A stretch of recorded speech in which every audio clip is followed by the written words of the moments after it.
اگر پریگنینسی میں ہوں تو پھر کیا حکم ہوگا؟ دیکھیں دونوں صورتوں میں روزہ رکھنا فرض ہے. اچھا. لیکن اگر فرض کر لیں کہ کوئی بہن حالت حمل میں ہے اور ماہر ڈاکٹر یہ کہہ دیتی ہیں کہ روزہ رکھیں گی تو آپ کو بھی نقصان ہو سکتا ہے یا پھر بچے کو ہو سکتا ہے. اچھا. تو اگر واقعی ایسا ہے تو پھر وہ روزہ چھوڑ سکتی ہیں اور بعد میں اس کو رکھ لیں. یا کوئی سابقہ زندگی کا تجربہ تھا کہ پہلے پریگنینسی تھی اور اس کے اندر روزہ رکھا اور بہت زیادہ حالت خراب ہو گئی تھی تو وہ سابقہ تجربہ موجودہ رمضان کے روزہ چھوڑنے کے لیے شرعی عذر بن سکتا ہے. یا موجودہ مشاہدہ ہو کہ روزہ رکھا اور حالت بگڑ گئی تو پھر اگلے دنوں کا روزہ بھی چھوڑ سکتی ہیں، بعد میں قضا کر لیں. اور دودھ پلانے کا مسئلہ یہ ہوتا ہے کہ اگر تو ماں کو کوئی کمزوری نہیں ہوگی تو فرض ہے، اور اگر کمزوری اتنی ہو جائے کہ روزہ پورا کرنا ہی مشکل ہو جائے یا اگر روزہ رکھیں اور دودھ نہ پلائیں تو بچے کی جان کو نقصان ہو صحیح تو پھر روزہ چھوڑ سکتی ہیں. جی ہاں، لیکن اگر بچہ فرض کر لیں کہ روزہ رکھ سکیں اور بچہ دوسری کسی غذا پر چل سکتا ہے، کسی اور خاتون کے گھر میں دودھ پی لے یا آلٹرنیٹ کوئی چیز وغیرہ کھا لیتا ہے تو پھر تو روزہ رکھنا فرض رہے گا. کالر ہمارے ساتھ. السلام علیکم. وعلیکم السلام. پہلی کالر ہیں آپ، سوال بتائیے گا. جی میرا سوال یہ ہے کہ جو لوگ کرائے پر مکان لیتے ہیں نا تو ایک مخصوص رقم دے دیتے ہیں کہ 6-7 لاکھ روپے ہم نے دے دیے اور پھر اس پر رینٹ نہیں ہوتا اور پھر جب وہ گھر خالی کرتے ہیں تو ان کو ان کی رقم دے دی جاتی ہے، تو کیا یہ جائز ہے؟ ٹھیک ہے، آپ کے سوال کو شامل کرتے ہیں. جی کیا کہیے گا مجھ سے؟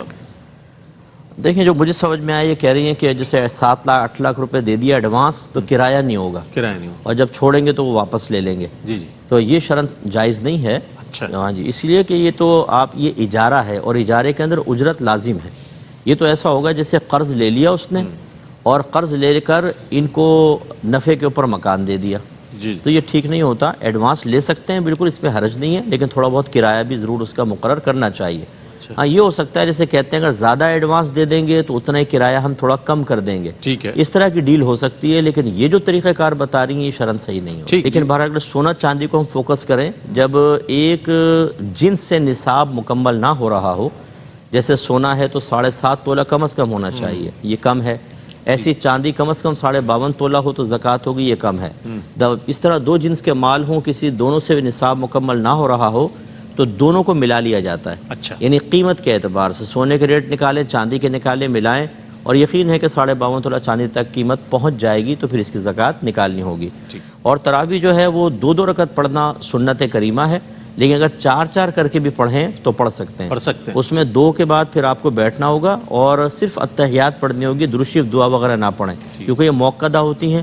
غیر موقدہ میں آگے جاتے ہیں، موقدہ فرض کی طرح ہوتی ہیں. اتحیات پڑھ کے بس کھڑے ہو جائیں، پھر تیسری چوتھی پڑھ کر آخر میں نماز مکمل کریں. ٹھیک ہے.